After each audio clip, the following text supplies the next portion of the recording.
make a beat like the one you just heard, watch this process, and I'm gonna show you exactly how you can do it. So first things first, what we're gonna do is if you open up FL Studio, this is the screen you get. I'm just gonna drag this up to 150, and I'm gonna do this by going to this number here and just left clicking and just dragging it up. So this is the BPM, which means beat per minute. That's how fast your beat actually is. I'm gonna click this plus sign, go to FL keys, click this arrow here, go to presets, go to dark piano. What we're actually gonna do, I forgot one step, is we're gonna go into the sampler, make sure that this green box here is highlighted. If you don't have your sampler on your channel rack, what you can actually do is press this plus sign and you can click sampler right there and it will open up a sampler. And I like to use the sampler because it's an empty track. Like, okay, this VST is open. If I press a button, it's gonna play something. Yeah, while this channel rack here, it's the sampler here, it's empty, so it's not gonna play anything. So what I'm gonna do is I'm gonna click on this piano roll button, and it's gonna take us right into the sampler and the piano roll. And what we're gonna do is we're gonna click on the stamp. We're gonna choose minor natural Aeolian. We're gonna put it at C, shift left click, bring this down to C, shift left click, bring this up to C6. Yeah, and then what we're gonna do is we're gonna put a note here on C4, and then we're just gonna press Command O or Control O if you're using PC. And what that does is that it extends everything. And then from here we're just gonna make our beat. So I'm thinking something like a Dog the Baby type beat. So what we're gonna do is we're just gonna put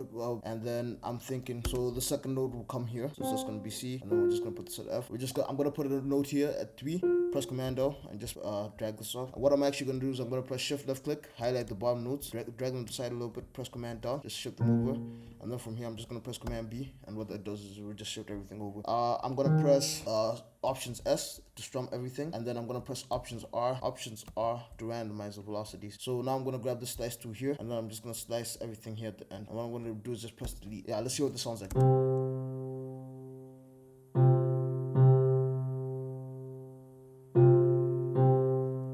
Yeah, so now we have our melody going, and what we're gonna do is we're just gonna add top notes. Now to get a dark type of melody going, you have to follow these half step notes here, so something like this. Then we're just gonna shift this over to the other side too by highlighting everything, and I did that by pressing Command or Control, left click to highlight, then shift and left click at the same time. And what that does is you can drag everything here, and then here just to add a little bit of variation, what we're gonna do is we're just gonna add some notes.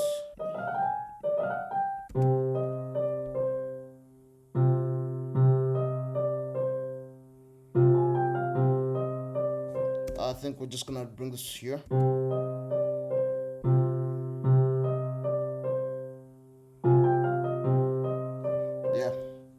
So we've got our melody going, we have our top melody going, we have our chords going. Now what we're gonna do is we're just gonna simply add a hi-hat. I'm gonna choose the spear hi-hat right here, and I'm just gonna right click on the thing, because after you drag it, it automatically goes onto the channel rack. And what I'm actually gonna do is I'm just gonna right click and I'm just gonna choose fill each 2 steps, and then I'm just gonna add a clap. I'm gonna add this mode of clap right here, and then what I'm gonna do is I'm just gonna place it here, because this is where the clap is always at, especially if you're working in double time. And then I'm just gonna go back, highlight here after on the 2 by pressing left click and just dragging it to the 1, and just press Command B until we get to 4. Let's see what this sounds like.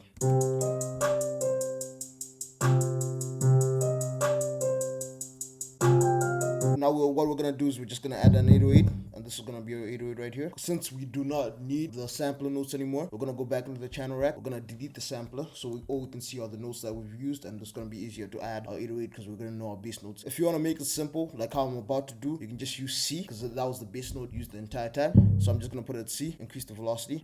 There. I'm just gonna press Command O to make everything longer, and then Command B or Control B to shift everything to the other side. And then here, just to add some variation, I'm gonna let it hit twice, like that, and then press Command O again or Control O. Let's see what this sounds like.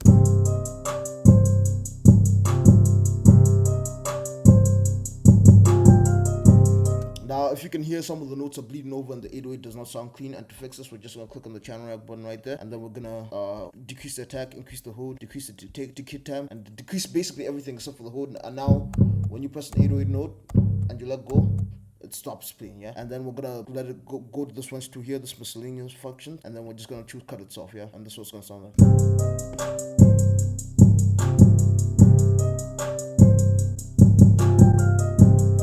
You see, it just sounds cleaner now. We're just gonna basically copy the kick from the 808 right onto the kick, and we're just gonna press Command C or Control C on the 808 where we have on our channel rack, and then we're just gonna press Command V or Control V on the kick. Yeah, we're gonna press Shift D to shorten the notes, because I don't like when my kick notes look clean, even though it doesn't really matter. So this is what it sounds like.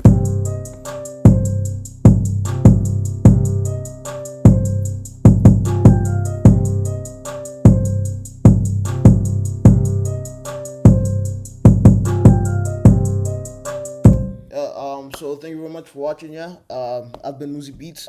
Please don't forget to like and subscribe. On my way to 100 subscribers, just hit 50 subscribers today. Once we get to 100, I'll be doing the giveaway. So please help me get that number up, and maybe you'll be lucky to win the giveaway, I guess. So yeah, please don't forget to like and subscribe, and oh, and don't leave. Yeah, there'll be other videos here that will pop up that you can watch my other tutorials, and you can learn more about making beats through FL Studio. Thank you very much. Yeah.